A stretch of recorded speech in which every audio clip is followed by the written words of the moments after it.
बंधो सखा तुम्ही विद्या द्रवणम तुम्ही सर्वं मम देव मेरे सतगुरु आप हो सब संतन के सरताज शरण पड़े की राखें प्रभु जी तुम ही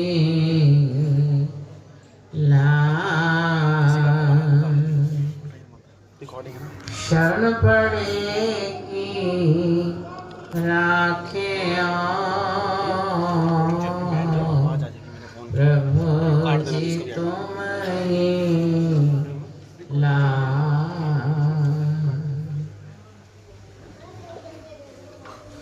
गुरुमुख एक बार अपनी मुख रसना को पवित्र करने के लिए सब मिलकर ऊंची और मीठी स्वर से बोलो जयकारा बोल मेरे श्री गुरु महाराज की जय।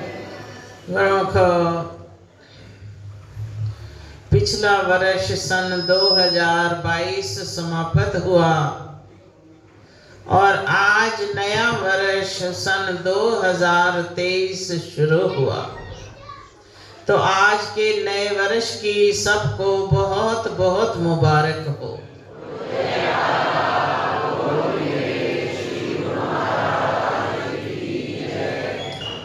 तो हर प्रेमी के दिल में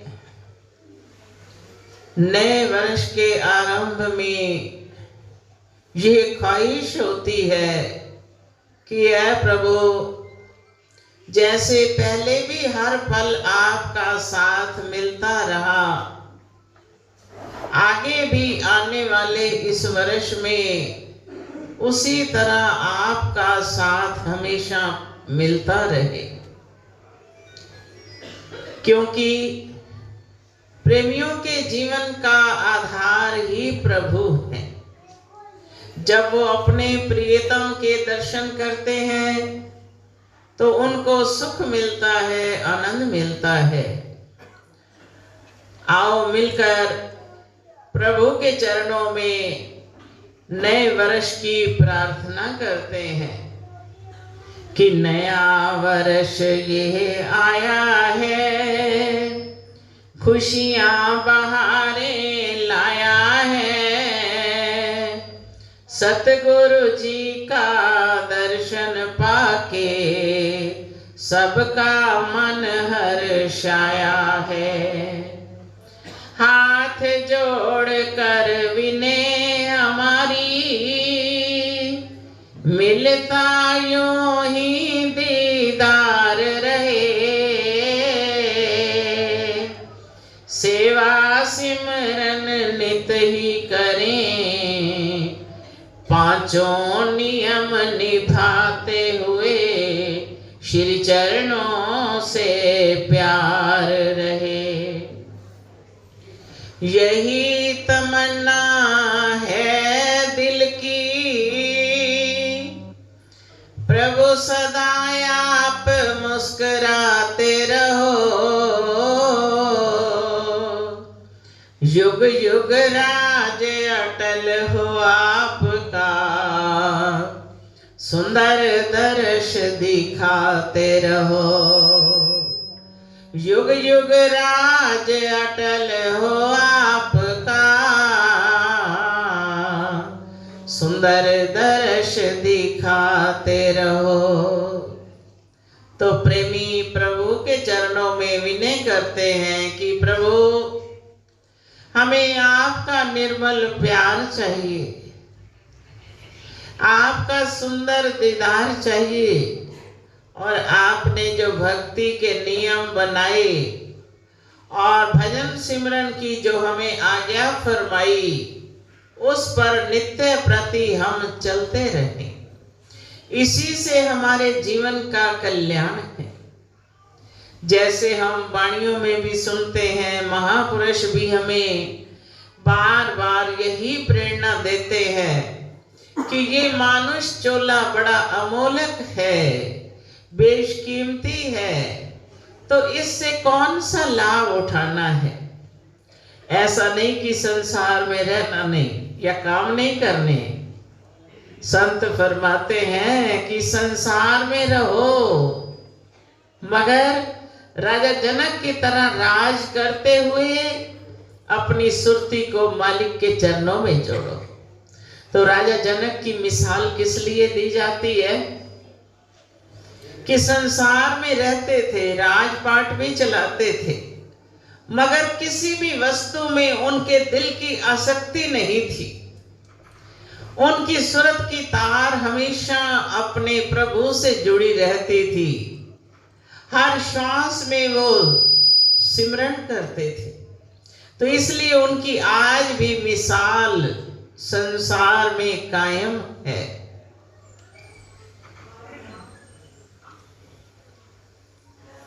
एक बार वेद व्यास जी के बेटे शुकदेव जी जब बहुत वर्ष तप कर चुके भगवान के पास पहुंचे, इतनी शक्ति मिली कि बैकुंठ भगवान के पास पहुंचे तो प्रभु ने द्वार बंद कर लिया। पूछते हैं, प्रभु मुझसे क्या त्रुटि हुई? भगवान फरमाते हैं, शुकदेव तुमने तप तो बहुत किया, नाम का ही सिमरन किया, मगर गुरु धारण नहीं किए। बिना गुरु धारण किए कपाट नहीं खुलेंगे। फिर वापस गए, पिताजी से कहते हैं, पिताजी मैं भगवान के पास भी पहुंच गया, लेकिन प्रभु ने तो अपने कपाट ही नहीं खोले। कहते हैं, गुरु दीक्षा लेकर आओ, गुरु को साथ लेकर आओ, तब द्वार खुले। तो आप बताओ कि मैं कहां जाऊं, किसको गुरु बनाऊं? अब वेद व्यास जी ने मोह के नाते पर स्वयं पूर्ण गुरु थे, मगर अपने बेटे को नाम उपदेश नहीं दिया। उन्होंने भेजा कि जाओ राजा जनक के पास, वो समर्थ गुरु हैं, उनसे नाम दीक्षा लो, सिमरन करो। अब चलते भी जा रहे हैं, स्वयं बहुत वर्ष तप कर चुके थे और मन में ये विचार किए हुए कि जिनके पास पिताजी भेज रहे हैं, ना जाने वो कैसे त्यागी होंगे, गुफा में बैठे होंगे, गुफा में बैठकर सिमरन कर रहे होंगे। मगर जाकर क्या देखा कि राजा जनक तो स्वर्ण सिंहासन पर विराजमान है। थोड़ा सा संशय आ गया मन में कि ये क्या हमें नाम उपदेश देंगे, ये स्वयं तो स्वर्ण सिंहासन पर बैठे हैं, दास दासियां हाथ जोड़े खड़े हैं, परियां नाच कर रही हैं। अब ये संशय आने पर, जरा सा भी संशय जब मन में आता है, मन मैला हो जाता है। अब मन में मैल आ गई, राजा जनक जान गए। सामने बैठे थे शुकदेव जी, समझ गए लेकिन कहा कुछ नहीं। ऐसी रचना रची कि मिथिलापुरी को आग लग गई। आग लगते लगते राजमहल की ड्योढ़ी तक आन पहुंची। तो संतरी आया, आके कहता है, महाराज महल में आग लगी, लेकिन आग तो महल की ड्योढ़ी तक आन पहुंची है। अब शुकदेव जी बैठे थे नाम दीक्षा लेने के लिए, मगर जब तक मन का संशय नहीं जाए तो भक्ति भी कैसे हो सकती। अब राजा जनक तो सुनकर बड़े निश्चिंत बैठे हैं, प्रभु का सिमरन कर रहे हैं। और सुखदेव जी उठ खड़े हुए। राजा जनक पूछते हैं कि कहाँ जा रहे हो? कहते अभी संदेश मिला है ना कि ड्योढ़ी तक आग आ गई, मैं तो अपना सोटी और कमंडल वहां रखाया हूं। तो राजा जनक कहते हैं सुखदेव, यही तो त्याग करना है कि संसार की वस्तुओं से इस्तेमाल करना है, हर कार्य करना है, मगर उनमें अपनी सूरत नहीं जोड़नी। रहो संसार में, संसार से सूरत जोड़नी नहीं। संसार में रहो मगर सुरती नहीं जोड़नी, इसी का तो त्याग करना है। जग में रहो अलग रहो, जोग जुगत की रीत, दुल्हन हृदय नाम स्यों लगी रहे दृढ़ प्रीत। रहो भी संसार में लेकिन अलग रहो। तो अब कोई कहेगा भी अलग तो तभी रह सकते हैं जब त्याग दें, मगर ऐसा नहीं। संसार में रहकर संसार से अलग रहो कि अपनी सुरती को मत जोड़ो किसी वस्तु में। बेशक हीरे मोती आगे पीछे हो, मगर सुरती फिर भी अपने सतगुरु के चरणों में जोड़ी।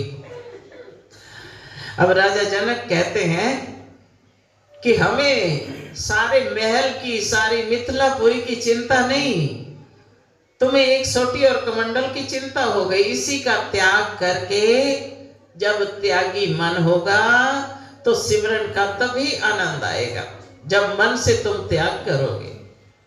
उस वक्त फिर दंडवत की सुखदेव जी ने कि महाराज जी बात तो ठीक है कि आपको तो मिथिलापुरी की भी चिंता नहीं, मैं एक सोटी कमंडल के पीछे भाग रहा था।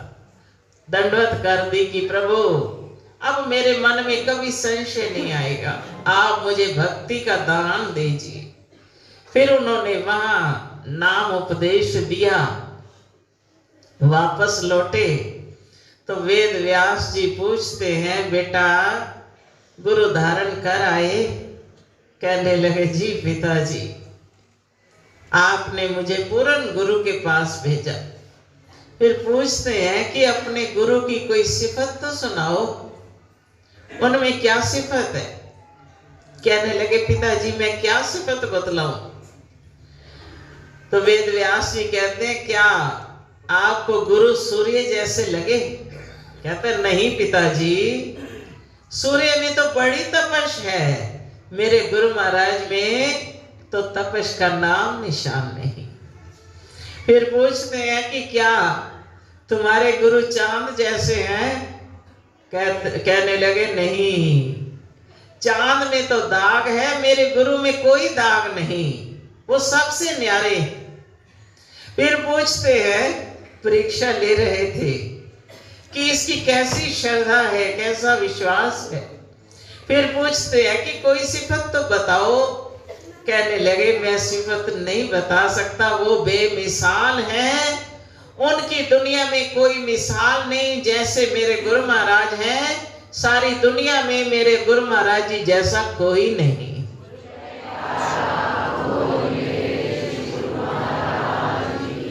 जब ऐसे प्यार भरे भक्ति भरे शब्द सुने सुखदेव जी से, वेद व्यास जी को भी तसल्ली हो गई कि अब ये श्रद्धा प्रेम से गुरु धारण करके आए हैं, अब अवश्य लाभ होगा। फिर तप किया, फिर भगवान के दरबार पहुंचे। जनक विदेही गुरु किया, लागा हरि की सेव, कह कबीर बैकुंठ में आन मिले गुरुदेव। कि जब राजा जनक को गुरु बनाकर सुखदेव जी पहुंचे तो भगवान ने भी बहुत मान किया। तो गुरु भक्ति जो है कठिन, क्योंकि आज्ञा और हुक्म पर चलना होता है, लेकिन गुरु भक्ति का लाभ कितना है ये वो ही जानते हैं जो इस लाभ को प्राप्त करते हैं।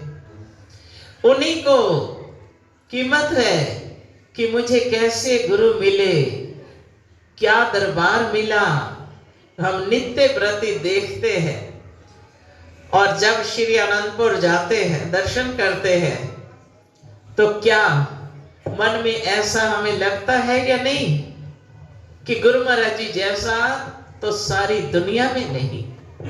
प्रेमी तो दर्शन करते हैं, मगर संस्कारी जीव जो है वो दूर से देखते ही उनका मन मुग्ध हो जाता है। एक बार हमारे श्री सतगुरु दाता दयाल जी, श्री पंचम पातशाही महाराज जी, उन्होंने स्पेन में कृपा फरमाई और एक पार्क में सैर कर रहे थे। सैर करते करते कुछ बच्चे पास आ गए।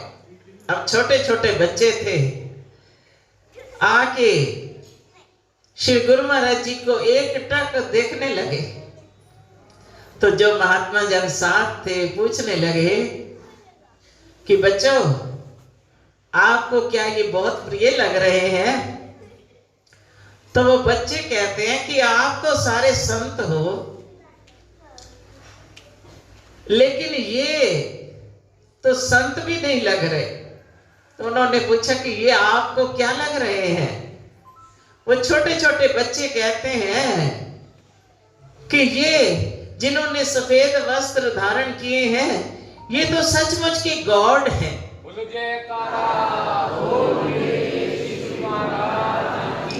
अब श्री गुरु महाराज जी मुस्कुराने लगे, पूछने लगे कि अच्छा बच्चों, फिर हमारे साथ आप टेंपल में चलोगे? कहने लगे बहुत दिल कर रहा है कि आपके साथ ही चल पड़े, मगर मम्मी तो गुस्सा करेगी, इसलिए जा नहीं सकते। तो सच बच्चों की भोली बातें सुनकर भी भगवान कितने प्रसन्न होते हैं। श्री गुरु महाराज जी बहुत प्रसन्न हुए, फिर उनको प्रसाद दिया, गिफ्ट दिए, चॉकलेट दी, टॉफी दी, कि ये बच्चे जो पहली बार मिल रहे हैं तो उनके दिल में भी कितनी उमंग है, किस प्रकार वो पहचान कर अपने आप हमारे नजदीक आते जा रहे हैं। तो सच ये संस्कार कुछ जीव पिछले जन्म से साथ लेकर आता है और कुछ यहाँ वर्तमान समय में कर्म करके उनको बनाता है। अगर पिछले संस्कार खाली हमारे साथ चलते रहे, वर्तमान समय पर कर्म ना किए, तो वो ही हाल होता है जैसे बैंक में रुपया बहुत सारा जमा हो, उसको निकालते जाए, खर्च करते जाए, निकालते जाए, खर्च करते जाए, तो एक दिन क्या होगा, सारा बैलेंस खाली हो जाएगा। और अगर साथ साथ जमा करते रहेंगे तो वो साथ साथ बढ़ता भी रहेगा। तो पिछला जितना खर्च करेंगे उससे भी अगर अधिक जमा करेंगे तो हमारा और ज्यादा बढ़ जाएगा। तो इसलिए महापुरुष हमें यही कर्म करना ही सिखाते हैं कि पिछले जो किए कर्मों का फल हम यहाँ ले रहे हैं, इस वर्तमान समय में ऐसे कर्म करें कि खाली हाथ संसार से ना जाएं, कुछ लेकर जाएं। फिर जो करेंगे वही तो साथ ले जाएंगे। तो इसलिए सत्संग में जाकर हमें यही ज्ञान उपदेश मिलता है। 3 रंग हमेशा संग, सेवा, सिमरन और सत्संग। 3 रंग अगर हमारे जीवन में छाए रहे, हमेशा हमारे संग साथ हैं, वो कौन से? कि सेवा, सिमरन और सत्संग। हम सेवा भी करते रहे, तन से, मन से, धन से, किसी भी प्रकार की सेवा करते हैं तो सेवा अवश्य अपना रंग दिखाती है, उसका फल हमें अवश्य मिलता है। और सिमरन तो हमें जन्म जन्म के बंधनों से छुड़ाने वाला है।